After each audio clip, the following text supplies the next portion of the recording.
Okay, students, the last lecture was resistance, carbon resistances, जिसमें इस तरह का हम रेजिस्टर देख रहे थे, उसके ऊपर 4 बैंड्स थे और हम उसकी वैल्यू रीड कर रहे थे.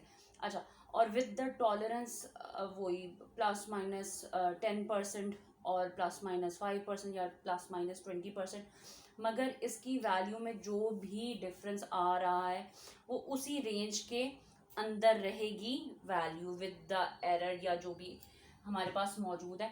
मगर कई एक्सपेरिमेंट्स ऐसे हैं या कई सर्किट्स ऐसे मौजूद हैं जहां हमें रेजिस्टेंस को बार बार चेंज करने की ज़रूरत पड़ती है. तो ये तो नहीं हो सकता कि मैं इस तरह की रेजिस्टेंसेस हर वैल्यू की लूँ और बार बार सर्किट में इंसर्ट करें.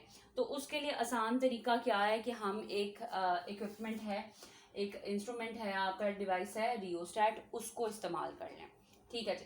रियोस्टैट है ये एक बहुत ही सिंपल सा स्ट्रक्चर. इसका काम क्या करेगा, ये हमें वेरिएबल रेजिस्टेंस दे सकता है, यानी कि इसको इस्तेमाल करते हुए हम अपनी मर्जी के मुताबिक रेजिस्टेंस को कम या ज़्यादा कर सकते हैं. अच्छा जी, मैंगनीन वायर है जो कि एक इंसुलेटिंग सिलेंडर के ऊपर वूंड की हुई है, लिपेटी हुई है. अच्छा जी, ये समझ लें आप एक इंसुलेटिंग सिलेंडर है और इसके ऊपर हमने एक वायर को लिपेटा हुआ है. ठीक है, इसको, और ये बहुत क्लोजली स्पेस होती है वायर को. जब हम लोग एक इसके ऊपर हम वूंड करते हैं तो बिल्कुल कोई स्पेस मौजूद नहीं होती. हम बहुत करीब करीब उन्होंने वायर को इसके ऊपर वूंड किया होता है. ठीक है जी.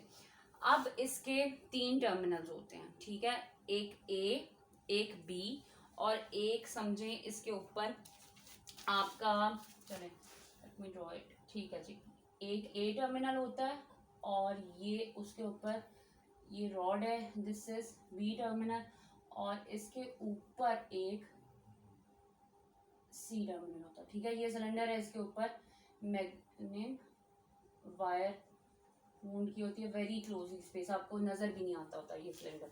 ठीक है, इसमें ए और बी जो होते हैं वो फिक्स टर्मिनल है और एक सी टर्मिनल है जो इसके ऊपर स्लाइड कर सकता है. ठीक है, तो सी इज द स्लाइडिंग टर्मिनल या मूवेबल टर्मिनल होता है. अच्छा जी, अब इसकी एप्लीकेशंस क्या हैं, कहाँ कहाँ इस्तेमाल हो सकता है.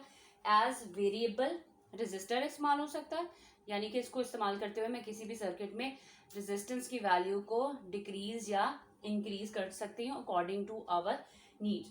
और दूसरी इसकी एप्लीकेशन क्या है, पोटेंशियल डिवाइडर, यानी कि अगर आपने कहीं पोटेंशियल प्रोवाइड करना है, यानी कि अगर एक सेल लगाया हुआ है और उस सेल की मुझे पूरी उसका पोटेंशियल डिफरेंस पूरा मुझे अप्लाई नहीं करना, तो जाहिर सी बात है अगर मुझे कम अप्लाई करना है तो हम वहाँ क्या लगा सकते हैं, हम वहाँ पोटेंशियल डिवाइडर लगा सकते हैं और अपनी मर्जी से पोटेंशियल डिफरेंस हम उस डिवाइस को प्रोवाइड कर सकते हैं. ठीक है जी, ये एज सबसे पहली वाली एप्लीकेशन जो है दैट इज वेरिएबल रेजिस्टर. बहुत आसान सी एप्लीकेशन है इसकी और समझने में भी आसान है. ठीक है, हमने बात की कि इसके 3 टर्मिनल्स हैं, ए बी एंड सी.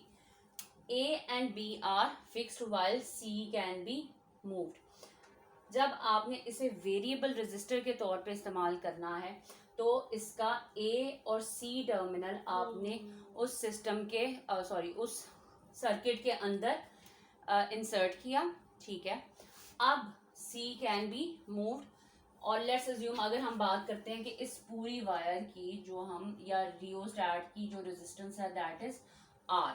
तो अगर ये सी पॉइंट यहाँ मौजूद है ए के ऊपर, ठीक है, यानी यहाँ मौजूद है, ठीक है, तो आपकी रेजिस्टेंस वुड बी 0. ठीक है, रेजिस्टेंस वुड बी 0. प्रिंसिपल यहाँ क्या इस्तेमाल हो रहा है, चाहे वो आप वेरिएबल रेजिस्टर के लिए देखें या आप पोटेंशियल डिवाइडर के लिए देखें. हम पहले पढ़ चुके हैं रेजिस्टेंस का फॉर्मूला क्या है, resistance is equal to rho L over A, where rho is resistivity, L is length and A is area. तो यहाँ से हमें मालूम हुआ था, बल्कि इसको ड्राइव करने में हमने देखा था कि resistance is directly proportional to length.